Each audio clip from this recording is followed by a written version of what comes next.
السلام عليكم ورحمة الله وبركاته. بسم الله الرحمن الرحيم. الحمد لله رب العالمين.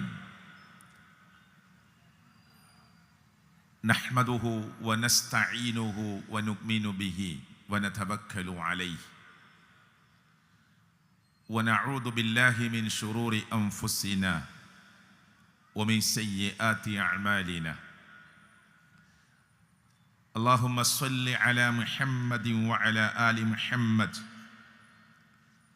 كما صليت على إبراهيم وعلى آل إبراهيم إنك حميد مجيد.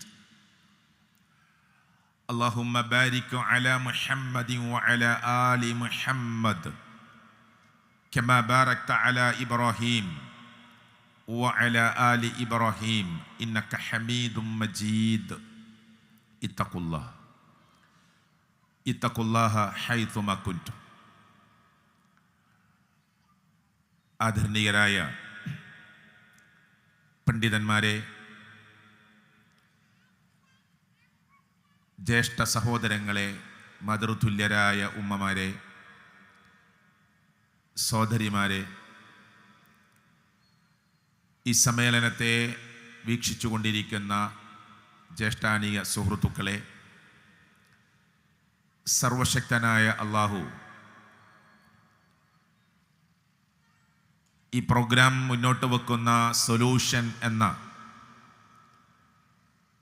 പ്രതിസന്ധികളിലൂടെ കടന്നു പോകുന്ന, പ്രയാസങ്ങളിലൂടെ കടന്നു പോകുന്ന,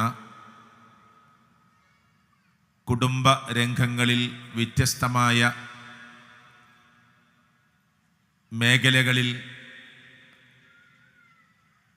അസ്വസ്ഥതകളും പ്രയാസങ്ങളും അനുഭവിക്കുന്ന ആളുകൾക്ക് പരിഹാരത്തിൻ്റെ മാർഗങ്ങൾ പറഞ്ഞു കൊടുക്കുന്ന സംസാരങ്ങളാണ് ഇവിടെ എനിക്ക് മുമ്പ് ഈ ചർച്ചകളിലൂടെ കൊണ്ടുവന്നിട്ടുള്ളത്.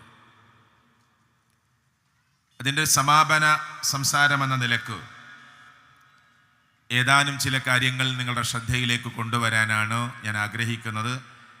അള്ളാഹു തൗഫീക്ക് നൽകുമാറാകട്ടെ. ഇസ്ലാം വിവാഹത്തെ നോക്കിക്കാണുന്നത് ഒരു പരിശുദ്ധമായ കർമ്മമായിട്ടാണ്, ഒരു ഇബാദത്തായിട്ടാണ്. വൈവാഹിക രംഗത്തെ ഇല്ലായ്മ ചെയ്യുവാനുള്ള ബോധപൂർവമായ പരിശ്രമങ്ങൾ നടന്നുകൊണ്ടിരിക്കുന്ന ഈ കാലഘട്ടത്തിൽ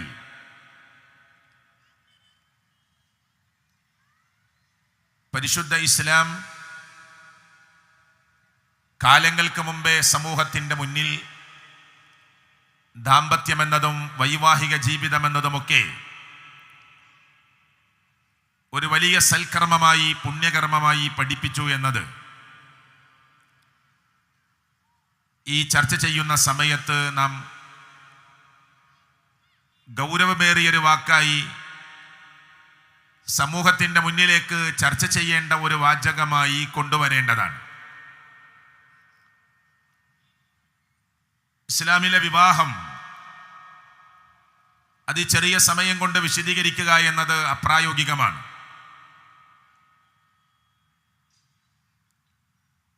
ഖുർആൻ വിവാഹത്തെ പഠിപ്പിക്കുമ്പോൾ വിവാഹം ഒരു ദൃഷ്ടാന്തമായിട്ടാണ് അല്ലാഹു തആല ഖുർആനിൽ പരിചയപ്പെടുത്തിയത്. സൂര്യനും ചന്ദ്രനും നക്ഷത്രങ്ങളും ഗോളമണ്ഡലങ്ങളുമെല്ലാം സർവശക്തനായ അല്ലാഹു ദൃഷ്ടാന്തമായി പഠിപ്പിക്കുമ്പോൾ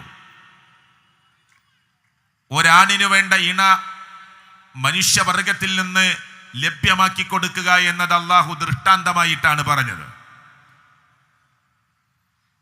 ഖുർആനിൽ നമുക്കത് കാണാം. وَمِنْ آيَاتِهِ أَنْ خَلَقَ لَكُم مِّنْ أَنفُسِكُمْ أَزْوَاجًا لِتَسْكُنُوا إِلَيْهَا وَجَعَلَ بَيْنَكُم مَّوَدَّةً وَرَحْمَةً. അല്ലാഹുവിൻ്റെ പ്രയോഗം എക്കാലഘട്ടത്തിലും ചിന്തനീയമായിരിക്കുമെന്നത് നമുക്കെല്ലാവർക്കും അറിയാം. അവിടെ അള്ളാഹു പ്രയോഗിച്ചത് വമിൻ ആയാതിഹി അൻ ഖലഖ ലക്കും മിൻ അൻഫുസികും അസ്വാജ, മനുഷ്യരാകുന്ന നിങ്ങൾക്ക് വേണ്ട ഇണകളെ നിങ്ങളാകുന്ന വർഗത്തിൽ നിന്ന് ഉണ്ടാക്കി തന്നു എന്നത് സർവശക്തനായ അള്ളാഹുവിന്റെ ദൃഷ്ടാന്തങ്ങളിൽപ്പെട്ടതാണ്. ലിതസ്കുനു ഇലൈഹ, പുരുഷന്മാരെ നിങ്ങൾക്ക് നിങ്ങളുടെ ഭാര്യമാരിൽ നിങ്ങളുടെ ഇണകളിൽ സമാധാനം ലഭ്യമാകുന്നതിന് വേണ്ടിയാണ് അങ്ങനെ ഒരു സംവിധാനം ഉണ്ടാക്കിയത് എന്ന് അല്ലാഹു. വജഅല ബൈനകും മവദ്ദതൻ വറഹ്മ, ആ വിവാഹം നടക്കുന്നതിലൂടെ സർവശക്തനായ അല്ലാഹു ആ ഇണകളുടെ ഹൃദയത്തിലേക്ക് മനസ്സുകളിലേക്ക് സന്നിവേശിപ്പിക്കുന്നത് അങ്ങേയറ്റത്തെ പ്രേമവും കരുണയുമാണ് എന്ന് അല്ലാഹു തആല പരിശുദ്ധ ഖുർആനിലൂടെ ബോധ്യപ്പെടുത്തുകയാണ്. എന്നിട്ട് പറഞ്ഞു ഇന്ന ഫീ ദാലിക ലആയാതിൻ ലിഖൗമി യതഫക്കറൂൻ, ഇതിൽ ചിന്തിക്കുന്ന ആളുകൾക്ക് ദൃഷ്ടാന്തമുണ്ട്. ഇവിടെ ലൈംഗികാസ്വാദനങ്ങൾക്ക് മനുഷ്യർ തന്നെ വേണമെന്നില്ല എന്ന് ചർച്ച ചെയ്തത് ഒരുപക്ഷെ ഈ ചർച്ചയിൽ കടന്നു വന്നിട്ടുണ്ടാവാം.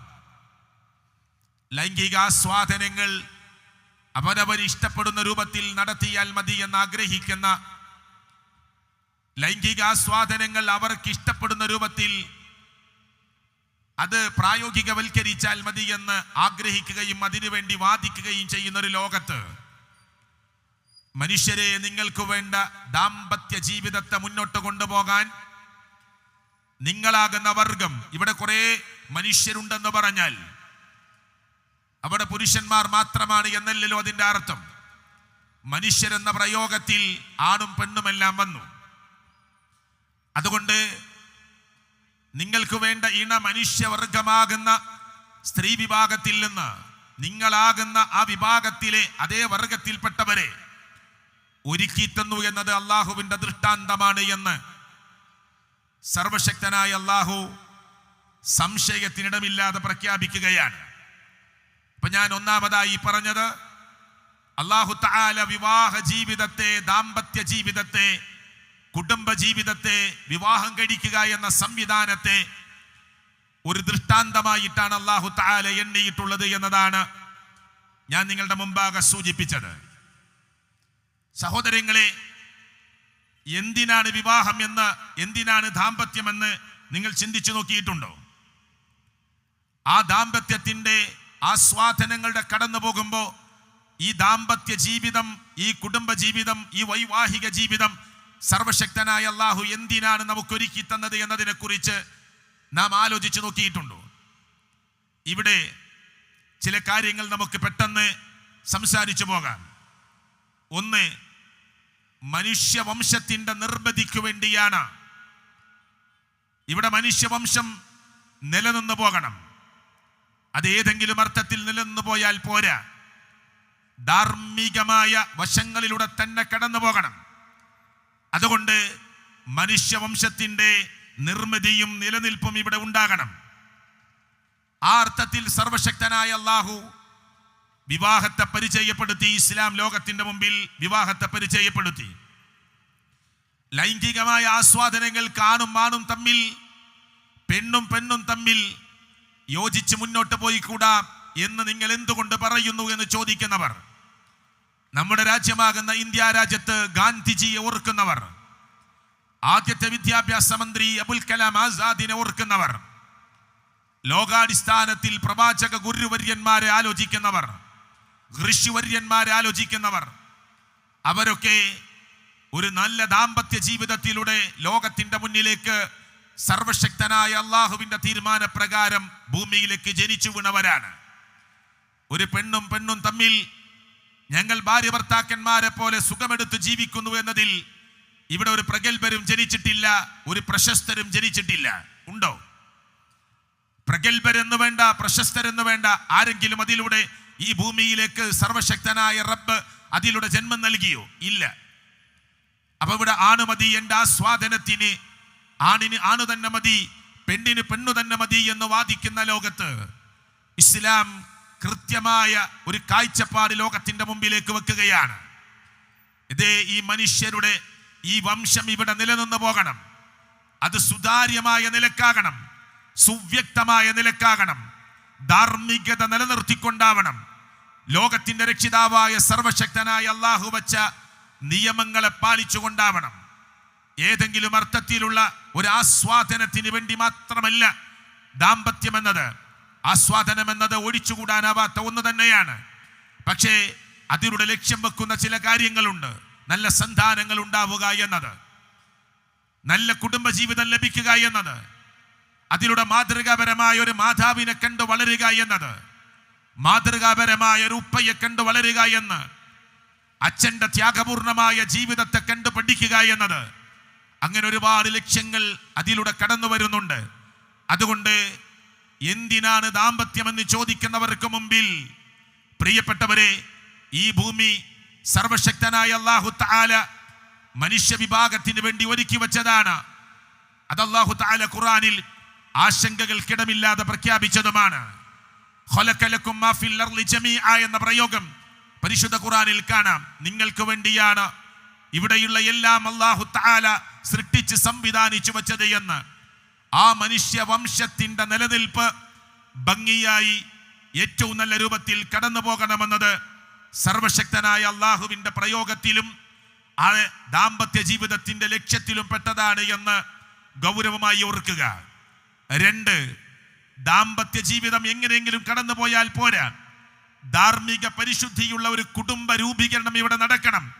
ഉമ്മ എന്ന് പറയുമ്പോൾ തന്റെ കുഞ്ഞിനെ മാറോട് ചേർത്ത് പിടിച്ച് 2 വർഷം മുലയൂട്ടണമെന്ന് പരിശുദ്ധ ഖുർആനിന്റെ കൽപ്പനയാണ്. യൂറോപ്യൻ രാജ്യങ്ങളിലേക്ക് നിങ്ങൾ നോക്കൂ, വേണ്ട ഏഷ്യൻ രാജ്യങ്ങളിലേക്ക് നോക്കൂ. സ്ത്രീകളെ ബാധിക്കുന്ന ഏറ്റവും വലിയ ക്യാൻസർ, അർബുദം, അത് സ്തനാർബുദമാണ് എന്ന ചർച്ച ലോകത്ത് നടന്നുകൊണ്ടിരിക്കുന്നു. മുലയൂട്ടാൻ പ്രസവിച്ച അമ്മമാർ റെഡിയാകുന്നില്ല. ഇവിടെ മുലയൂട്ടലിലൂടെ ആ ഉമ്മയും കുഞ്ഞും തമ്മിലുള്ള ചില ബന്ധങ്ങൾ ഉടലെടുക്കുന്നുണ്ട്. ഉമ്മയിൽ നിന്ന് കുഞ്ഞിന് കാരുണ്യത്തിന്റെയും സ്നേഹത്തിന്റെയും വാത്സല്യത്തിന്റെയും ഒക്കെ ചില മെസ്സേജുകൾ കുഞ്ഞിലേക്ക് കൈമാറേണ്ടതുണ്ട്. ഓരോ ദിവസവും മാറി മാറി വരുന്ന ആ വൈറ്റമിനുകൾ അടങ്ങിയ മുലപ്പാൽ തൻ്റെ കുഞ്ഞ് തൻ്റെ നെഞ്ചിലേക്ക് ചേർത്ത് പിടിച്ച്, മാറോട് ചേർത്ത് പിടിച്ച് തൻ്റെ കുഞ്ഞിന് നൽകുമ്പോൾ അതിലൂടെ കുഞ്ഞിന് കിട്ടുന്ന ചില പ്രിയപ്പെട്ടവരെ വലിയ മെസ്സേജുകൾ ഉണ്ട് എന്ന് അള്ളാഹുവിൻ്റെ മതം ലോകത്തെ പഠിപ്പിക്കുന്നുണ്ട്. അതുകൊണ്ട് ഉമ്മ എന്നതിൽ നിന്ന് കുഞ്ഞിന് ചില പാഠങ്ങൾ ഉൾക്കൊള്ളാനുണ്ട്. ത്യാഗം സഹിക്കുന്ന ഉപ്പ, മെഴുകുതിരി പോലെ കുടുംബത്തിന് വേണ്ടി, മക്കൾക്ക് വേണ്ടി ഉരുകിത്തീരുന്ന വാപ്പ, ആ വാപ്പ നയിക്കുന്ന ത്യാഗപൂർണമായ ജീവിതം, രാവിലെ ഇറങ്ങി വൈകുന്നേരം വീട്ടിലേക്ക് തിരിച്ചെത്തി തൻ്റെ ഉപജീവനത്തിന് വേണ്ടി ഇറങ്ങിത്തിരിക്കുമ്പോൾ അതിലൂടെ മക്കൾ പഠിക്കേണ്ട ചില പാഠങ്ങളുണ്ട്. ചില ത്യാഗങ്ങളെ കുറിച്ച് പഠിക്കേണ്ടതുണ്ട്, ചില കടപ്പാടുകളെ കുറിച്ച് പഠിക്കേണ്ടതുണ്ട്, ചില ബാധ്യതാ നിർവഹണത്തെ കുറിച്ച് പഠിക്കേണ്ടതുണ്ട്. കൊച്ചു കൊച്ചു പരീക്ഷണങ്ങളെ മറികടന്നു പോകുവാനുള്ള പരിശീലനം അതിലൂടെ ആ കുടുംബത്തിന് ലഭ്യമാകാനുണ്ട്. അതിന് കരുത്തുറ്റ എല്ലിന്റെ ബലം സ്ത്രീകളെക്കാൾ കൂടുതൽ നൽകിയിട്ടുണ്ട്. അതുകൊണ്ട് തന്നെ പല കാരണങ്ങളാൽ, സമയത്തിന്റെ കുറവ് കൊണ്ട് അതിന്റെ ഡെപ്തായ വശങ്ങളിലേക്ക് ഞാൻ കിടക്കുന്നില്ല. അർരിജാലു ഖവ്വാമൂന അലൻ നിസാ എന്ന് അല്ലാഹുവിന്റെ ഖുർആൻ ലോകത്തിന്റെ മുമ്പിൽ വെറുതെ പറഞ്ഞതല്ല, മറിച്ച് പുരുഷനാണ് സ്ത്രീകളുടെ മേൽനോട്ടം വഹിക്കേണ്ടത് എന്ന് പറയുന്നതിലൂടെ ആ പുരുഷനിൽ നിന്ന്, വാപ്പയിൽ നിന്ന്, പ്രിയപ്പെട്ടവരെ നമ്മുടെ സഹോദരന്റെ കുടുംബത്തിന് സഹോദരനിൽ നിന്ന്, നമ്മുടെ ജേഷ്ഠന്റെ കുടുംബത്തിന് ജേഷ്ഠനിൽ നിന്ന് ഒരുപാട് ഗുണപാഠങ്ങൾ കിട്ടേണ്ടതുണ്ട്. അതുകൊണ്ട് അവിടെ ധാർമ്മിക പരിശുദ്ധിയുള്ള ഒരു കുടുംബ ജീവിതത്തിന്റെ രൂപീകരണവും ഒരു കുടുംബ ജീവിതത്തിന്റെ മുന്നോട്ടുള്ള ഗമനവും നടക്കേണ്ടതുണ്ട് എന്ന് ആ വൈവാഹിക ജീവിതത്തിന്റെ എന്തിനാണ് ദാമ്പത്യമെന്ന് ചോദിക്കുന്നവർക്കുള്ള ഉത്തരമായി പരിശുദ്ധ ഖുർആനിലൂടെയും ഹദീസിലൂടെയും നമ്മൾ കണ്ണോടിക്കുമ്പോൾ നമുക്ക് മനസ്സിലാക്കാൻ സാധിക്കും. മാത്രമല്ല, അടുത്തൊരു ലക്ഷ്യം രോഗമുക്തമായ ഒരു സമൂഹത്തിന്റെ നിർമ്മിതിക്ക് വേണ്ടിയാണ്. അല്ലേ? എന്തിനാ ദാമ്പത്യം, എന്തിനാ കുടുംബം, എന്തിനാ കരാറ്, എന്തിനാ 2 സാക്ഷികൾ, എന്തിനാ ഒപ്പുവെക്കുന്നത്? ഇതൊക്കെ ഒരു വലിയ ബാധ്യത ഏറ്റെടുക്കലല്ലേ? രോഗമുക്തമായ പ്രിയപ്പെട്ടവരെ, ആ പ്രയോഗം നിങ്ങൾ അടിവരയിടണം. രോഗമുക്തമായ ഒരു സമൂഹത്തിന്റെ നിർമ്മിതിക്ക് വേണ്ടിയാണ് അല്ലാഹു തആല മനുഷ്യരോട് ദാമ്പത്യ ജീവിതത്തിലേക്ക് പ്രവേശിക്കാൻ പറഞ്ഞത്. അല്ലേ? അമേരിക്കയിൽ 40% അമേരിക്കയുടെ ചില പ്രദേശങ്ങൾ നടത്തിയ സർവേയിൽ 40% ആളുകൾ എയ്ഡ്സ് പോലെയുള്ള രോഗങ്ങൾക്ക് വിധേയമായിരിക്കുന്നു എന്ന പ്രഖ്യാപനമാണ് കടന്നു വരുന്നത്. അല്ലേ? എയ്ഡ്സ് മാത്രമല്ല, ഗണേറിയ പോലെ, സിഫിലിസ് പോലെ, ഇല്ലേ പ്രിയപ്പെട്ടവരെ, മങ്കി പോക്സ് പോലെ എത്രയെത്ര രോഗങ്ങളാണ് ലൈംഗിക വിശുദ്ധി കാത്തു സൂക്ഷിക്കാത്തതിന്റെ പേരിൽ ലോകത്തിന്റെ മുമ്പിൽ കടന്നു വന്നിട്ടുള്ളത്. അത്ഭുതപ്പെട്ട് ആശ്ചര്യപ്പെട്ടു പോവുകയാണ്. യൂറോപ്യൻ രാജ്യങ്ങളിലെ സ്ത്രീകളുടെ അവരോട് മാത്രം നടത്തിയ ചില സർവേയിൽ അവർ ലോകത്തോട് പറയുന്നുണ്ട്, ഞങ്ങൾക്കൊരു ഭർത്താവിന്റെ കീഴിൽ നിൽക്കണമെന്ന് ആഗ്രഹിക്കാതെ ഞങ്ങൾ അടിമയായി പോകുമെന്ന തോന്നലിൽ ഞങ്ങൾ അവരിൽ നിന്ന് പിന്മാറി. ഞങ്ങൾക്ക് തൊഴിലുണ്ട്, ഞങ്ങൾക്ക് സാലറി ഉണ്ട്, ഞങ്ങൾക്ക് ജീവിതമാർഗങ്ങളുണ്ട്, പിന്നെ എന്തിനാണ് ഒരു പുരുഷന്റെ കീഴിൽ നിൽക്കുന്നത് എന്ന് ചോദിച്ചുകൊണ്ട് ദാമ്പത്യത്തിൽ നിന്നും വൈവാഹിക രംഗത്ത് നിന്നും പിന്മാറിയവരായിരുന്നു ഞങ്ങൾ. ആരാ പറഞ്ഞത്? നിങ്ങൾക്ക് സെർച്ച് ചെയ്താൽ കാണാം. സോഷ്യൽ മീഡിയയിലൂടെ നിങ്ങൾക്ക് കടന്നുപോയാൽ കാണാൻ പറ്റും. എന്തിനാണ് ഞങ്ങൾക്ക് അങ്ങനെ ഒരു ദാമ്പത്യം? ഒരാളുടെ കീഴിൽ ഞങ്ങൾ എന്തിനാണ് അങ്ങനെ ജീവിക്കുന്നത്? അതൊരു അടിമയാകുന്നതിന് തുല്യമാണ് എന്ന് വാദിച്ചിരുന്നു അവർ. പക്ഷേ ഇന്ന് അവർ യൂട്ടേൺ എടുക്കുകയാണ്. അവർ പറയുന്നു, ഒരു പുരുഷന്റെ കീഴിൽ, ആ ഭർത്താവിന്റെ കീഴിൽ വളരെ മാന്യയായി ജീവിക്കാനാണ് ഞങ്ങൾ ആഗ്രഹിക്കുന്നത് എന്ന് യൂട്ടേൺ അടിച്ചുകൊണ്ട് അവർ ലോകത്തോട് വിളിച്ചു പറയുന്നു. യൂറോപ്യൻ രാജ്യങ്ങളിലെ പല സ്ത്രീകളും. പക്ഷേ അവർ പുറങ്കാലുകൊണ്ട് ചവറ്റുകൊട്ടയിലേക്ക് വലിച്ചെറിഞ്ഞതിനെ, തട്ടിമാറ്റിയതിനെ അത് വാരി പുണരാൻ ശ്രമിക്കുന്ന ഒരു ദയനീയമായ രംഗമാണ് നമുക്ക് നമ്മുടെ നാടിന്റെ ചുറ്റുഭാഗത്തും നമ്മുടെ രാജ്യത്തുമൊക്കെ കാണാൻ സാധിക്കുന്നത്. അതുകൊണ്ട് രോഗവിമുക്തമായ, നിങ്ങൾ നോക്കൂ, ഇസ്ലാം ബഹുഭാര്യത്വത്തെ പ്രത്യേകമായ അതിൻ്റെ ആവശ്യങ്ങൾ കടന്നു വരികയാണെങ്കിൽ ഒരു ഭാര്യയെ കൂടി, അത് നിങ്ങൾക്ക് ഒരു ഇണയെ കൂടി സ്വീകരിക്കാമെന്ന ആ കൃത്യമായ കാര്യങ്ങൾ പഠിപ്പിക്കുന്ന ഘട്ടത്തിൽ ലോകം അത് ചർച്ച ചെയ്തിട്ടുണ്ട്. ഞാൻ വിശദമായി അങ്ങോട്ട് കിടക്കാനില്ല. 4 ഇണകൾ വരെ സ്വീകരിക്കാമെന്ന പരിശുദ്ധ ഖുർആനിന്റെ പ്രയോഗമുണ്ട്. പക്ഷേ അതിൻ്റെ പേരിൽ ലോകത്താരെങ്കിലും അങ്ങനെ ഒരു വൈവാഹിക ജീവിതത്തിൽ പ്രവേശിച്ചതിൻ്റെ പേരിൽ ഏതെങ്കിലും ഒരാൾ ഒരു രോഗത്തിന് വിധേയമായിട്ടുണ്ടോ? എന്നാൽ തനിക്ക് അർഹതപ്പെടാത്ത ഇണയിലേക്ക്, അവിഹിത ബന്ധങ്ങളിലേക്ക്, അവിഹിതമായ കൂട്ടുകെട്ടുകളിലേക്ക് കടന്നുപോയതിൻ്റെ പേരിലാണ് മങ്കി പോക്സ് പോലെ, ഇവിടെ ഞാൻ നേരത്തെ പറഞ്ഞ പോലെ സിഫിലിസ് പോലെ, എയ്ഡ്സ് പോലെയുള്ള രോഗങ്ങൾ ലോകത്തിന്റെ മുമ്പിൽ കടന്നു വന്നിട്ടുള്ളത് എന്ന് ഇസ്ലാമിനെ എതിർക്കുന്നവർ വരെ, വൈവാഹിക ജീവിതത്തെ എതിർത്തവർ വരെ, ദാമ്പത്യ ജീവിതത്തെ എതിർത്തവർ വരെ, അതൊക്കെ വലിയ ബാധ്യതകൾ തോളിലേറ്റലാണ് എന്ന് പ്രഖ്യാപിച്ചവർ വരെ, അല്ലേ? അതിങ്ങനെ സാക്ഷികൾക്ക് മുമ്പേ വലിയ ബാധ്യത ഏറ്റെടുക്കുകയാണ്. ആ സ്ത്രീയുടെ സുരക്ഷിതത്വം നമ്മൾ ഏറ്റെടുക്കണം. അതിലൂടെ ജനിക്കുന്ന മക്കളുടെ ബാധ്യത ഏറ്റെടുക്കണം. അങ്ങനെ ഒരു ബാധ്യതയിലേക്ക് നമുക്ക് പോയി കൂടാ. അത് നമ്മുടെ ഫ്രീഡത്തിനെതിരാണ് എന്ന് പ്രഖ്യാപിച്ചവർ വരെ ഇന്ന് ലോകത്തോട് ആശങ്കകൾക്കിടമില്ലാത്ത വിധം വിളിച്ചു പറയുന്നു അത് നമുക്ക് അപകടമാണ് എന്ന്. നിങ്ങളത് വായിച്ചു നോക്കിയാൽ നിങ്ങൾക്ക് കാണാം. 4ാമത്തെ കാര്യം സ്ത്രീയുടെ സുരക്ഷയാണ്. സർവശക്തനായ അല്ലാഹു ദാമ്പത്യ ജീവിതത്തിലേക്ക്, ഒരു കുടുംബ ജീവിതത്തിലേക്ക്, ഒരു വൈവാഹിക ജീവിതത്തിലേക്ക് പ്രവേശിക്കുമ്പോൾ ഖുർആൻ മനോഹരമായിട്ട് പറഞ്ഞു, ഹുന്ന ലിബാസുൽ ലക്കും വഅൻതും ലിബാസുൽ ലഹുന്ന. അവർ നിങ്ങളുടെയും നിങ്ങൾ അവരുടെയും വസ്ത്രത്തെ പോലെയാണ് എന്ന്. ഞാൻ ഹാഫ് കൈ ഉപയോഗിക്കുന്ന ഒരാളാണ്. എൻ്റെ കയ്യിൽ ഒരു ചെറിയ പ്രയാസം വന്നൊരു ബാൻഡേജ് ഇട്ടാൽ ഞാൻ ചിലപ്പോൾ ഫുൾ സ്ലീവ് ഉപയോഗിക്കും. ഈ കാര്യം എല്ലാവരും കാണേണ്ടതില്ല എന്ന നിലക്ക് തൻ്റെ ഭാര്യയുടെ ചെറിയ ന്യൂനതകളെ, മൈന്യൂട്ട് ന്യൂനതകളെ മറച്ചു വെക്കുന്ന കുപ്പായമാണ് ഭർത്താവ്. ഭർത്താവിന്റെ മൈന്യൂട്ട് പോയിന്റുകളെ, ന്യൂനതകളെ മറച്ചു വെക്കുന്ന കുപ്പായമാണ്, വസ്ത്രമാണ് തൻ്റെ ഇണ, ഭാര്യ എന്ന് പറയുന്ന ഇണ. ഇതൊക്കെ ആ ആയത്തിനെ വിശദീകരിച്ച സ്ഥലത്ത് പ്രഗത്ഭരായ പണ്ഡിതന്മാരുടെ വാചകങ്ങളിൽ ആ ആശയങ്ങൾ നമുക്ക് കാണാൻ പറ്റും. ഏതൊക്കെ നിലക്ക് താബി രംഗത്ത് ജീവിച്ച് കടന്നുപോയ ചില ഉമ്മമാർ തൻ്റെ മക്കൾ വിവാഹം കഴിക്കാൻ പ്രായമായപ്പോൾ അവർക്ക് നൽകുന്ന ഉപദേശങ്ങളിൽ കാണാം, നീ നിന്റെ ഭർത്താവിന്റെ മുമ്പിൽ ഒരു അടിമയായി മാറണം. അപ്പോൾ നിനക്കും നിന്റെ ഭർത്താവ് ഒരു അടിമയായി മാറും എന്ന് പറഞ്ഞാൽ രണ്ടുപേരും ഇഴകിച്ചേർന്ന് ഒരുപോലെ, ഒരാൾ ഭരിക്കുക, ഒരാൾ ഭരിക്കപ്പെടുന്ന അവസ്ഥയുണ്ടാവുക എന്നതല്ല, അവലംബമായി മാറുകയാണ്. നിന്റെ മുമ്പിൽ നിന്റെ ഭർത്താവ് ഒരു തൂണായി നിനക്ക് ചാരി നിൽക്കാനുള്ള, നിന്റെ ഭർത്താവ് നിന്റെ മുമ്പിൽ ഒരു ആകാശം പോലെ നിന്റെ മേലെ, പ്രിയപ്പെട്ടവരെ, നിനക്കൊരു തണലായി നിൽക്കുന്നൊരവസ്ഥ നിന്റെ മുമ്പിലേക്ക് വരും എന്നൊക്കെ കൃത്യമായി നമുക്ക് കിതാബുകളിൽ കാണാൻ സാധിക്കും. എന്ന് പറഞ്ഞാൽ അവിടെ ഒരാൾ ഭരിക്കുക, ഒരാൾ ഭരിക്കപ്പെടുന്നു എന്ന അവസ്ഥയിൽ നിൽക്കുകയില്ല. രണ്ടുപേരും ചർച്ച ചെയ്ത്, എന്നാൽ ഇസ്ലാം അനുവദിച്ചിട്ടുള്ള, ഇസ്ലാം പറഞ്ഞിട്ടുള്ള, പ്രിയപ്പെട്ടവരെ, ഏതർത്ഥത്തിൽ നിന്റെ ഭർത്താവിനെ നീ അനുസരിക്കണം. അതേ, ഒന്ന് നോക്കിയാൽ പുഞ്ചിരിക്കണം, പറഞ്ഞാൽ അനുസരിക്കണം. വഇദാ അമറ, ഒരു കാര്യം കൽപ്പിച്ചാൽ അതാഅതുഹു, ആ ഭർത്താവിനെ അനുസരിക്കുക. ആ ഭർത്താവ് ഒന്ന് നോക്കിയാൽ വഇദാ നളറ, ആ ഭർത്താവ് ഒന്ന് നോക്കിയാൽ സറത്തുഹു, ആ ഭർത്താവിന് സന്തോഷം കൊടുക്കുക. ഇതൊക്കെ അള്ളാഹുവിന്റെ ഖുർആൻ വ്യാഖ്യാനിച്ചു തന്ന മുഹമ്മദ് മുസ്തഫ സല്ലല്ലാഹു അലൈഹി വസല്ലമ എന്റെയും നിങ്ങളുടെയും മുമ്പിൽ വിശദീകരിച്ചു തന്നതാണ്. പോരാ, എന്നാൽ ഇന്ന് നമ്മുടെ നാട്ടിലെ വിവാഹങ്ങൾ ദൂർത്തിന്റെയും പൊങ്ങച്ചത്തിന്റെയും ഗർവിന്റെയും ഗമയുടെയും വമ്പിന്റെയും ലോകമായി മാറിക്കൊണ്ടിരിക്കുകയാണ്. ഇല്ലേ, ശവപ്പെട്ടിയിൽ വരെ പുതിയാപ്പളയെ കൊണ്ടുപോകുന്ന ദയനീയമായ രംഗങ്ങളാണ് പ്രിയപ്പെട്ടവരെ നമ്മുടെ നാട്ടിൽ കണ്ടുകൊണ്ടിരിക്കുന്നത്. ശവപ്പെട്ടിയിൽ, അത് ഉണ്ടാക്കി വെച്ച ശവപ്പെട്ടിയാണ്. പള്ളിയിൽ സൂക്ഷിച്ച മയ്യത്ത് കട്ടിലിൽ വരെ, പള്ളിയിൽ സൂക്ഷിച്ച മയ്യത്ത് കട്ടിലിൽ വരെ അവിടുത്തെ പുതിയാപ്പളയെ ഇരുത്തി ആറുകാലുള്ള മയ്യത്ത് കട്ടിലിൽ പിടിച്ച് പിറകിൽ സ്ത്രീകൾ ഇങ്ങനെ കയ്യും കൊട്ടി മഫ്തയിട്ട സ്ത്രീകൾ പാട്ടുപാടി പള്ളിയിലെ മയ്യത്ത് കട്ടിൽ ഉപയോഗിച്ചുകൊണ്ട് പുതിയാപ്പളയെ കൊണ്ടുപോകുന്ന രംഗം വരെ കേരളക്കരയിൽ കാണേണ്ടി വന്നു.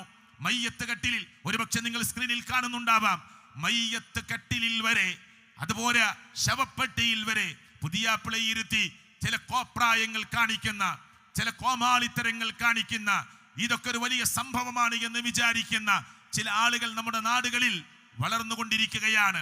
കോലാഹലങ്ങൾ ഉണ്ടാക്കുകയാണ്, പടക്കങ്ങൾ പൊട്ടിച്ചെറിയുകയാണ്. എന്താ പ്രാർത്ഥിക്കുന്നത്? നിക്കാഹിന് നേതൃത്വം കൊടുക്കുന്ന, കാർമ്മികത്വം കൊടുക്കുന്ന പ്രസംഗം അത്ര നിർബന്ധമല്ലെങ്കിലും, പ്രത്യേക സുന്നത്തല്ലെങ്കിലും, അവിടെ വെച്ച് ഉപദേശം നടത്തുമ്പോൾ ഒരാൾക്കൂട്ടം കൂടിയതല്ലേ, അവിടെ നടത്തുന്ന ഉപദേശത്തിൽ പറഞ്ഞു കൊടുക്കുന്നത് എന്താ പ്രിയപ്പെട്ടവരെ? എന്താ? ആ നിക്കാഹിന്റെ സമയത്ത് നടത്തുന്ന ഉപദേശങ്ങളെല്ലാം പോരാ, എന്നിട്ട് പ്രാർത്ഥിക്കുന്നത് എന്താ? ബാറക്കല്ലാഹു ലക് വബാറക അലൈക് വജമഅ ബൈനകുമാ ഫീ ഖൈർ എന്ന് പ്രാർത്ഥിക്കുമ്പോൾ എന്താ അതിൻ്റെയൊക്കെ അർത്ഥം? അള്ളാഹു നിനക്ക് അനുഗ്രഹം നൽകട്ടെ എന്നല്ലേ ഈ പ്രാർത്ഥിക്കുന്നതിന്റെ അർത്ഥം? എന്നിട്ട് അനുഗ്രഹം കിട്ടുമോ? ഈ കോപ്രായങ്ങളാണ് നിക്കാഹ് കഴിഞ്ഞിട്ട് നമ്മുടെ നാട്ടിലൊക്കെ JCBയുടെ ബക്കറ്റിൽ ഇരുത്തി പുതിയെണ്ണും പുതിയാപ്പിളയും അങ്ങാടിയിൽ കടന്നു പോവുകയാണ്, കാളവണ്ടിയിൽ സഞ്ചരിക്കുകയാണ്. ഈ അടുത്ത കാലത്ത് ഒരു വീഡിയോ കണ്ടു ഞാൻ. എന്താണെന്നറിയുമോ? കിറ്റ്കാറ്റ് പോലെയുള്ള മിഠായികൾ ബുർജ് ഖലീഫയുടെ ആകൃതിയിൽ ഉണ്ടാക്കി ക്രെയിൻ ഉപയോഗിച്ചുകൊണ്ട്, അതേ പുതിയാപ്പിള ഇങ്ങനെ ക്രെയിനിൽ ആ ബുർജ് ഖലീഫ ആകൃതിയിലുള്ള വലിയ മിഠായിയുടെ ഒരു വലിയ സ്തൂപമുണ്ടാക്കി, ബുർജ് ഖലീഫയുടെ ഷേപ്പ് ഉണ്ടാക്കി, അതിങ്ങനെ തന്റെ ഇണയിലേക്ക് കൈമാറുമ്പോ അവിടെ കൂടിയവരൊക്കെ ഇങ്ങനെ കൂക്കി വിളിക്കുമ്പോ, ഇതാ ഇങ്ങനെ ഒരു കല്യാണം ഞാൻ മാത്രമേ നടത്തിയിട്ടുള്ളൂ, ഇതിനു മുമ്പ് ആരും നടത്തിയിട്ടില്ല എന്ന വമ്പും ഗമയും പൊങ്ങച്ചവും ധൂർത്തുമൊക്കെ നടിക്കുമ്പോ, അള്ളാഹുവിന്റെ മതത്തിന്റെ അനുയായികളാണോ നമ്മൾ? അല്ല. ഏത് വിഭാഗത്തിൽപ്പെട്ടവരാണെങ്കിലും നാടിന്റെ ചുറ്റുഭാഗത്തും വേദനിക്കുന്ന മനുഷ്യരുണ്ട്, പ്രയാസം അനുഭവിക്കുന്ന മനുഷ്യരുണ്ട്, ഒരു നേരത്തെ ഭക്ഷണത്തിന് പ്രയാസപ്പെടുന്നവരുണ്ട്, ഹോസ്പിറ്റലിലെ ആ ബില്ലിനെ കുറിച്ച് ആലോചിക്കുന്നവരുണ്ട്, മരുന്നിനെ കുറിച്ച് ചിന്തിക്കുന്നവരുണ്ട്, കിടന്നുറങ്ങാൻ ഒരു കൂരയെങ്കിലും ഉണ്ടെങ്കിൽ എന്ന് ആലോചിക്കുന്നവരുണ്ട്. ആ നാട്ടിലാണ് പ്രിയപ്പെട്ടവരെ ബുർജ് ഖലീഫയുടെ ആകൃതിയിൽ ഇങ്ങനെ വലിയ മിഠായി ഡെക്കറേറ്റ് ചെയ്തിട്ട്, പ്രിയപ്പെട്ടവരെ അതൊക്കെ ഇങ്ങനെ ക്രെയിൻ ഉപയോഗിച്ച് കൈമാറുന്ന പൊങ്ങച്ചത്തിന്റെയും ധൂർത്തിന്റെയും വിവാഹങ്ങൾ നടന്നുകൊണ്ടിരിക്കുന്നത്.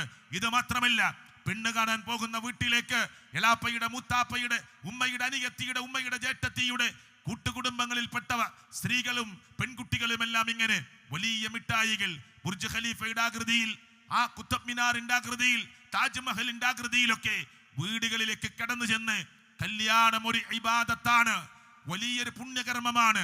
സർവശക്തനായ റബ്ബ് ആ നിക്കാഹ് നടന്ന ഉടനെ നമ്മളെല്ലാവരും ആ റബ്ബ് സ്വീകരിക്കാൻ പ്രാർത്ഥിക്കുന്ന, പ്രാർത്ഥനയോടുകൂടി നടക്കുന്ന ഒരു കർമ്മമാണ്. ആ കർമ്മത്തെ ഒരു കോപ്രായമാക്കി മാറ്റുന്ന സംവിധാനങ്ങളും സമ്പ്രദായങ്ങളും നമ്മുടെ നാട്ടിൽ നടന്നുകൊണ്ടിരിക്കുന്നുണ്ട് എന്ന് ഗൗരവപൂർവ്വം ഓർമ്മിപ്പിക്കുകയാണ്. അവിടെ ആണത്തമുള്ളവർ, ചുറുചുറുക്കുള്ളവർ, ചെറുപ്പക്കാർ, ക്ലബിന് വേണ്ടി പ്രവർത്തിക്കുന്നവർ, രാഷ്ട്രീയ രംഗങ്ങൾക്ക് വേണ്ടി മുട്ടിചരിട്ടി വായുവിലേക്ക് എറിഞ്ഞ് മുദ്രാവാക്യം വിളിക്കുന്ന യുവാക്കൾ, അവരോടൊക്കെ ഞാൻ പറയുകയാണ്, ആ അധർമ്മത്തിനെതിരെ, ആ അനീതിക്കെതിരെ ഞാനും നിങ്ങളും ശബ്ദിക്കാറുണ്ടോ? ഉണ്ടോ? ആ അനീതിക്കെതിരെ, ആ അധർമ്മങ്ങൾക്കെതിരെ, ഈ ധൂർത്തിനെതിരെ, ഈ പൊങ്ങച്ചത്തിനെതിരെ ഞാനും നിങ്ങളുമൊക്കെ ഒരു വാക്കെങ്കിലും സംസാരിച്ചിട്ടുണ്ടോ എന്ന് ഗൗരവപൂർവം ആലോചിക്കണം. ഞാൻ അവസാനിപ്പിക്കുകയാണ്. സർവശക്തനായ അല്ലാഹു തആല നമുക്ക് നൽകുന്ന മഹാഭാഗ്യമാണ് ഒരു നല്ല സ്വാലിഹത്തായ ഒരു പെണ്ണിനെ നമുക്ക് ഇണയാക്കി തരിക എന്നത്. എന്നെ കേൾക്കുന്ന സഹോദരിമാരെ, ഒരു സ്വാലിഹായ പുരുഷനെ നിങ്ങൾക്ക് ഇണയാക്കി തരിക എന്നത് സർവശക്തനായ റബ്ബ് തരുന്ന ഭാരമായ അനുഗ്രഹമാണ്. അതിലൂടെ നമ്മൾ സന്താനങ്ങൾ ആഗ്രഹിക്കണം. ഇവിടുത്തെ ജീവിതം മാത്രമല്ല, വരാനിരിക്കുന്ന പാരത്രിക ലോകത്ത് ഒരുമിച്ച് ജീവിക്കുവാനുള്ള ഒരു വലിയ സന്തോഷത്തെ നമ്മൾ കാത്തിരിക്കണം. അതിനുവേണ്ടി പ്രാർത്ഥിക്കണം. മക്കൾക്ക് നല്ല അച്ചടക്ക ബോധം ഉണ്ടാക്കി കൊടുക്കണം. അവർക്ക് മാതൃകാപരമായ ജീവിത ശൈലി കാണിച്ചു കൊടുക്കണം. ഒരു ചോറിന്റെ ഉരുള പോലും തന്റെ ഭാര്യയുടെ വായിലേക്ക് വെച്ചു കൊടുക്കുന്നത് പുണ്യകർമ്മമായി പഠിപ്പിച്ച ഒരു മതത്തിന്റെ അനുയായികളാണ് നമ്മൾ. തന്റെ ഇണയിലേക്ക് തന്റെ ലൈംഗികമായ ആഗ്രഹങ്ങൾ തേടി ആ ഇണയെ സമീപിക്കുമ്പോൾ അതിന് കൂലി കിട്ടുമെന്ന് പറഞ്ഞ ലോകത്തിലെ ഏറ്റവും വലിയ പ്രത്യയശാസ്ത്രമാണ് ഇസ്ലാം എന്ന് പറയുന്ന ഇസ്ലാം എന്ന് പഠിപ്പിക്കുന്ന ഈ മതമെന്ന് നമ്മൾ ഓർക്കണം. എങ്ങനെ? ഞാൻ എൻ്റെ ഭാര്യയുമായി ഒരു ലൈംഗിക ബന്ധത്തിൽ ഏർപ്പെടുമ്പോൾ അതിന് വരെ പുണ്യമുണ്ട്. സഹാബത്ത് ചോദിച്ചു, പ്രവാചകരെ, അതിനും പുണ്യം കിട്ടുമോ? നിനക്ക് അനുവദിക്കപ്പെടാത്ത ഒരു സ്ത്രീയുടെ മുന്നിലേക്ക്, നിനക്ക് അനുവദിക്കപ്പെടാത്ത ഒരു അവിഹിത ബന്ധത്തിലേക്ക് നീ കടന്നുപോയാൽ നിനക്ക് കുറ്റം കിട്ടുമോ? കിട്ടുമെന്നാണ് സഹാബത്ത് പറഞ്ഞത്. പ്രവാചകൻ പറഞ്ഞു, എങ്കിൽ അനുവദിക്കപ്പെട്ട ഈ ആസ്വാദനത്തിന്റെ രംഗം തന്റെ ഭാര്യ ഭർത്താവിന് അവർ പരസ്പരം നൽകുന്ന മനോഹരമായ ഒരു പുണ്യകർമ്മമായിട്ടാണ് അല്ലാഹു തആല ദാമ്പത്യ ജീവിതത്തെ പഠിപ്പിച്ചിട്ടുള്ളത്. പക്ഷേ ഒരു ആസ്വാദനത്തിന് വേണ്ടി ഒരു പൂവൻ കോഴി ഒരു പിടക്കോഴിയുടെ പിറകെ പോകുന്നത് പോലെയല്ല. ചില ബാധ്യതാ നിർവഹണം നമുക്ക് നടത്താനുണ്ട്, ചില ഏറ്റെടുക്കലുകൾ നടത്താനുണ്ട്, ചില കൃത്യനിർവഹണം നമുക്ക് നടത്താനുണ്ട്. അതിലൂടെ ലോകത്തിന്റെ മുമ്പിൽ ചില മെസ്സേജുകൾ നമുക്ക് കൈമാറാനുണ്ട്. അതിലൂടെ റബ്ബ് തരുന്ന ഭാരമായ അനുഗ്രഹമാകുന്ന മക്കളെ ഈ സമൂഹത്തിനും ഈ നാടിനും ഉപകാരപ്രദമായ മാറുന്ന മക്കളാക്കി മാറ്റുവാനുള്ള ഉപദേശങ്ങൾ നൽകുവാനുണ്ട്. അങ്ങനെ ഒരു വലിയ സമൂഹത്തിന്റെ ധാർമ്മികതയുള്ള, മൊറാലിറ്റിയുള്ള, ഹ്യൂമാനിറ്റിയുള്ള ഒരു സമൂഹത്തിന്റെ നിർമ്മിതിക്ക് വേണ്ടി കൂടിയാണ് വിവാഹം എന്ന രംഗം നമ്മൾ ഓർക്കുക. യാക്കൂബ് നബി അലൈഹിസ്സലാത്തു വസ്സലാം ലോകത്തുനിന്ന് വിട പറഞ്ഞു പോകുമ്പോൾ അവസാനിപ്പിക്കുമ്പോൾ ഒരായത്ത് കൂടി പറയട്ടെ. പ്രവാചകനായ യാക്കൂബ് അലൈഹിസ്സലാത്തു വസ്സലാം തന്റെ മക്കൾ അടുത്തേക്ക് വിളിച്ചിട്ട് ചോദിച്ച ചോദ്യമുണ്ട്. ആ മക്കളെ ചേർത്ത് പിടിക്കുകയാണ്. അള്ളാഹുവിന്റെ പരലോകം എന്ന് പറയുന്ന ലോകത്ത് രക്ഷപ്പെടാൻ മക്കളെ നിങ്ങൾ എന്ത് ചെയ്തു, അല്ലെങ്കിൽ ഇനി എങ്ങനെയായിരിക്കും നിങ്ങളുടെ ജീവിതമെന്ന് അവരെ ഓർമ്മപ്പെടുത്തിക്കൊണ്ടാണ് യാക്കൂബ് നബി അലൈഹിസ്സലാത്തു വസ്സലാം ലോകത്തോട് വിട പറയുന്നത്. അം കുൻതും ശുഹദാ ഇദ് ഹലറ യാക്കൂബൽ മൗതു. യാക്കൂബ് നബി അലൈഹിസ്സലാത്തു വസ്സലാം അവിടുത്തെ മരണമാസന്നമാകുന്ന ആ സന്ദർഭം നിങ്ങൾ കണ്ടിരുന്നുവെങ്കിൽ, നിങ്ങൾ സാക്ഷികയായി ആയിരുന്നുവെങ്കിൽ എന്ന് തുടങ്ങിക്കൊണ്ട് അല്ലാഹു തആല പറയുന്ന ഒരു വാചകമുണ്ട്. യാക്കൂബ് നബി തന്റെ മക്കളോട് ചോദിച്ച സന്ദർഭം, ഇത് ഖാല ലിബനീഹി, തന്റെ മക്കളോട് അദ്ദേഹം ചോദിച്ച സന്ദർഭമാണ്. എന്താ ചോദിച്ചത്? എന്റെ ആ സ്വത്ത് എന്ത് ചെയ്യുമെന്നതല്ല, ഈ സ്വത്ത് എന്ത് ചെയ്യുമെന്നതല്ല, അപ്പുറം കാണുന്ന സ്വത്ത് എന്ത് ചെയ്യുമെന്നതല്ല. എന്താ ചോദിച്ചത്? തന്റെ മക്കളോട് ചോദിച്ച സന്ദർഭം എന്താ? മാ തഅബുദൂന മിൻ ബഅദി, മക്കളെ എന്റെ കാലശേഷം നിങ്ങളുടെ ആരാധന എങ്ങനെയായിരിക്കും, ആരെയായിരിക്കും നിങ്ങൾ ആരാധിക്കുക? ആ മക്കൾ ലോകത്തോട് വിട പറയുന്ന തന്റെ വാപ്പയോട്, രോഗശയ്യയിൽ കിടക്കുന്ന മരണപ്രാളത്തിലേക്ക് പോയിക്കൊണ്ടിരിക്കുന്ന തന്റെ വാപ്പയോട് മക്കൾ ഒരുമിച്ച് പറയുന്ന മറുപടിയുണ്ട്. ഖാലു, അവർ പറഞ്ഞു, നഅബുദു ഇലാഹക വ ഇലാഹ അബായിക ഇബ്രാഹീമ വ ഇസ്മാഈല വ ഇസ്ഹാഖ ഇലാഹൻ വഹീദ. ഇവരുടെ ഒക്കെ ഇലാഹാകുന്ന ഏകനായ അല്ലാഹുവിനെയായിരിക്കും ഞങ്ങൾ ആരാധിക്കുക. പോരാ, എന്നിട്ട് അവർ അവസാനിപ്പിച്ചത് എങ്ങനെ? വനഹ്നു ലഹു മുസ്ലിമൂൻ, ആ രക്ഷിതാവിന്റെ മുമ്പിൽ ഞങ്ങൾ കീഴ്പ്പെട്ടവരായി ജീവിക്കുമെന്ന് പറഞ്ഞുകൊണ്ടാണ് അവർ പ്രിയപ്പെട്ട ഉപ്പ ലോകത്തുനിന്ന് വിട പറയുമ്പോ ഈ വാക്ക് കേട്ടുകൊണ്ടാണ് ആ ഉപ്പ ലോകത്തുനിന്ന് വിട പറയുന്നത്. നമ്മൾ ചോദിച്ചിട്ടുണ്ടോ നമ്മളെ മക്കളോട്? ഉണ്ടോ? ഡിഗ്രിക്കാരനായ, അതിനപ്പുറം ബിരുദാനന്ദ ബിരുദങ്ങൾ നേടിയ, നമ്മേക്കാൾ വലിപ്പമുള്ള ഹൈറ്റും വെയിറ്റുമുള്ള തന്റെ മക്കളെ ചേർത്ത് പിടിച്ചിട്ട് എങ്ങനെയായിരിക്കും ബാപ്പ പെട്ടെന്ന് മരണപ്പെട്ടു പോയാൽ നിങ്ങളുടെ ജീവിതം? നമസ്കാരത്തിന്റെ കാര്യം എന്തായിരിക്കും? ആരാധനയുടെ കാര്യം എന്തായിരിക്കും? തൗഹീദിൽ ഉറച്ചു നിൽക്കുകയില്ലേ മോനെ എന്നൊക്കെ ഞാനും നിങ്ങളും ചോദിച്ചിട്ടുണ്ടോ? ഉണ്ടോ? പെട്ടെന്ന് ഞാൻ മരണപ്പെട്ടു പോയാൽ മക്കളെ നിങ്ങളുടെ ഇബാദത്തുകൾ എങ്ങനെയായിരിക്കും? ഏകനായ റബ്ബിനെ ആരാധിച്ച് അവനോട് മാത്രം ദുആ ചെയ്ത് അവന്റെ മുമ്പിൽ മാത്രം വഴിപാടുകൾ അർപ്പിച്ച് അവന്റെ പേരിൽ മാത്രം സത്യം ചെയ്ത് അള്ളാഹുവിനോട് മാത്രം പ്രാർത്ഥിച്ച് എല്ലാവിധ ആരാധനയുടെ മുച്ചൂട് രംഗങ്ങളും ആ ലോകത്തിന്റെ രക്ഷിതാവായ റബ്ബിന്റെ മുമ്പിൽ മാത്രം സമർപ്പിച്ച് ജീവിക്കുന്ന മക്കളായി നിങ്ങൾ ഉണ്ടാകുമോ? ചോദിച്ചിട്ടുണ്ടോ? നമ്മൾ ഉണ്ടോ? നമ്മൾ ആഗ്രഹിക്കണം നമ്മുടെ മക്കളെ കുറിച്ച്. ആ മക്കളെ നമ്മൾ ചേർത്ത് പിടിക്കണം. കുറ്റപ്പെടുത്തലുകൾ മാത്രമല്ല, ചേർത്ത് പിടിക്കണം. ലോകത്തിന്റെ രക്ഷിതാവായ റബ്ബിന്റെ അനുഗ്രഹങ്ങളെ കുറിച്ച് പറഞ്ഞു കൊടുക്കണം. ഇവിടുത്തെ ജീവിതം എപ്പോഴും പൊടിഞ്ഞു പോകാമെന്ന ഓർമ്മപ്പെടുത്തലുകൾ ഉണ്ടാകണം. ഏറി വന്നാൽ 60-ന്റെയും 70-ന്റെയും ഇടയിലാണ് നമ്മുടെ ശരാശരി ജീവിതകാലം എന്നത് പ്രവാചക ഗുരുവര്യനായ മുഹമ്മദ് മുസ്തഫ സല്ലല്ലാഹു അലൈഹി വസല്ലം പറഞ്ഞത് ഞാനും നിങ്ങളും അവരെ ഓർമ്മപ്പെടുത്തി കൊടുക്കണം. എന്നിട്ട് അവരെ ചേർത്ത് പിടിച്ച് പറഞ്ഞു കൊടുക്കണം ഈ ലോകത്തിന്റെ നൈമിഷികതയെക്കുറിച്ച്, നശ്വരതയെക്കുറിച്ച്, വരാനിരിക്കുന്ന ശാശ്വതമായ പരലോകമെന്ന് പറയുന്ന ലോകത്തെക്കുറിച്ച്. എന്നിട്ട് അവരോട് ദീനീ കാര്യങ്ങൾ ചർച്ച ചെയ്യണം, ആഗ്രഹിക്കണം. നമ്മൾ അല്ലാഹുവേ ഞങ്ങൾക്ക് നൽകണേ ഞങ്ങളുടെ മക്കളിൽ നിന്ന്, ഞങ്ങൾക്ക് നൽകണേ ഞങ്ങളുടെ ഭാര്യമാരിൽ നിന്ന് കൺകുളിർമ. റബ്ബനാ ഹബ് ലനാ മിൻ അസ്വാജിനാ വദുർരിയാതിനാ ഖുർറത അയുൻ വജഅൽനാ ലിൽമുത്തഖീന ഇമാമ. ആഗ്രഹിക്കണം, പ്രാർത്ഥിക്കണം നമ്മൾ. അല്ലാഹുവേ എനിക്ക് വേണ്ടി ദുആ ചെയ്യുന്ന, എൻ്റെ കബറിടം സന്ദർശിച്ചാലും ഇല്ലെങ്കിലും യാത്രയിലും ബസ്സിലും ട്രെയിനിലും ഫ്ലൈറ്റിലും എവിടെയാകട്ടെ, ബിസിനസ് രംഗങ്ങളിലും കച്ചവട സ്ഥലങ്ങളിലും ഓഫീസുകളിലും ഒക്കെ ഇരുന്ന് ആഗ്രഹിക്കണം എൻ്റെ മോൻ എനിക്ക് വേണ്ടി പ്രാർത്ഥിക്കുക. നമ്മൾ നമ്മുടെ വാപ്പാക്ക് വേണ്ടി ദുആ ചെയ്യുക, നമ്മൾ നമ്മുടെ ഉമ്മാക്ക് വേണ്ടി ദുആ ചെയ്യുക. വലദുൻ സ്വാലിഹുൻ യദ്ഉ ലഹു എന്ന പ്രയോഗം വന്നില്ലേ ഹദീസിൽ? ആ പ്രയോഗത്തെ നമ്മൾ അതേ ജീവിതത്തിന്റെ പ്രായോഗിക തലങ്ങളിലേക്ക് കിട്ടാൻ ആഗ്രഹിച്ചുകൊണ്ട് മക്കൾക്ക് ഉപദേശങ്ങൾ കൊടുക്കണം. ഈ വൈകിയ വേളയിൽ ഇനിയും നീട്ടിക്കൊണ്ടുപോകാൻ ഞാൻ ആഗ്രഹിക്കുന്നില്ല. എൻ്റെ വാക്കുകളെ കേട്ടവരോട് ഓർമ്മപ്പെടുത്തുകയാണ്, ഈ നേരത്തെ ചർച്ച ചെയ്ത ഡിബാറ്റിൽ വന്നിട്ടുള്ള എല്ലാ വിഷയങ്ങളും ഇന്ന് ലോകത്ത് നടന്നുകൊണ്ടിരിക്കുന്നതാണ്. ക്യാമ്പസുകളിലെ കുട്ടികൾ പറഞ്ഞുകൊണ്ടിരിക്കുന്നതാണ്, വിവാഹം വേണ്ട, അതൊക്കെ വലിയൊരു ഉത്തരവാദിത്തമാണ്. പിന്നെ ഞാനൊരു അടിമയായി പോകും അവന്റെ മുമ്പിൽ. അതുകൊണ്ട് തുല്യനീതി, ഈ ക്വാളിറ്റി ഉണ്ടെങ്കിലേ ഞാൻ വിവാഹത്തിന് ആഗ്രഹിക്കുന്നുള്ളൂ. അത് പറഞ്ഞാൽ ഞാൻ അവളോട് പറയും, അവൾ എന്നോട് പറയും, അവൾ പറഞ്ഞാൽ ഞാൻ കേൾക്കുന്നു, ഞാൻ പറഞ്ഞാൽ അവൾ കേൾക്കുന്നു. അതിനൊന്നും ഇസ്ലാം എതിർത്തിട്ടില്ല. പക്ഷേ പറയുന്നത് എന്താകണം? ഒരു ഭർത്താവിന് കൊടുക്കേണ്ട സ്ഥാനം കൊടുക്കണം, ഒരു ഭാര്യയ്ക്ക് നൽകേണ്ട സ്ഥാനം കൊടുക്കണം, ഒരു മാതാവിനും പിതാവിനും കൊടുക്കേണ്ട സ്ഥാനം കൊടുക്കണം, മക്കളെ പരിഗണിക്കേണ്ടതുപോലെ പരിഗണിക്കണം. ഇങ്ങനെയുള്ള നന്മ നിറഞ്ഞ ഒരു പൂന്തോട്ടത്തിലെ വ്യത്യസ്തമായ പുഷ്പങ്ങൾ വ്യത്യസ്ത കളറുകളിൽ നിന്ന് ആനന്ദം നൽകുന്നത് പോലെ വാപ്പയും ഉമ്മയും അവിടുത്തെ മക്കളും അവിടുത്തെ അനിയന്മാരും അനിയത്തിമാരും എല്ലാവരും ചേർന്ന് ആ കുടുംബം ഇങ്ങനെ സുഗന്ധം ലോകത്തിന്റെ മുമ്പിലേക്ക് പരത്തുന്നതായി മാറണം. അതിനാകട്ടെ ഇവിടെ നടന്ന സംസാരങ്ങൾ ഉപകാരപ്പെടുന്നത് പിണങ്ങി നിൽക്കുന്നവർ, തെറ്റി നിൽക്കുന്നവർ, നിസ്സാരമായ കാരണങ്ങൾക്ക് വേണ്ടി ഭർത്താവിനോട് മിണ്ടാതിരിക്കുന്നവർ, ഭാര്യയോട് മിണ്ടാതിരിക്കുന്നവർ, ജേഷ്ഠാനികന്മാർ മിണ്ടാതിരിക്കുന്നത്, ഒരു പെരുന്നാൾ കഴിഞ്ഞു അടുത്ത പെരുന്നാൾ വരാനായി കെട്ടിപ്പിടിച്ച് ആലിംഗനം ചെയ്ത് തൻ്റെ അയൽവാസിയോട്, ലോകത്തിന്റെ രക്ഷിതാവായ റബ്ബിനോട് അയൽവാസിക്ക് വേണ്ടി ദുആ ചെയ്യുമ്പോൾ ജേട്ടനെ ഒന്ന് ചേർത്ത് പിടിക്കാൻ, അനുജനെ ഒന്ന് ചേർത്ത് പിടിക്കാൻ, ഉപ്പയെ ഒന്ന് ചേർത്ത് പിടിക്കാൻ, ഉമ്മയെ ഒന്ന് ചേർത്ത് പിടിക്കാൻ മനസ്സ് സമ്മതിക്കാത്ത കരിമ്പാറ പോലെ ഉറച്ചുപോയ ആളുകളാണോ നമ്മളെന്ന് ആത്മാർത്ഥമായി നമ്മുടെ മനസ്സുകളോട് ചോദിക്കണം.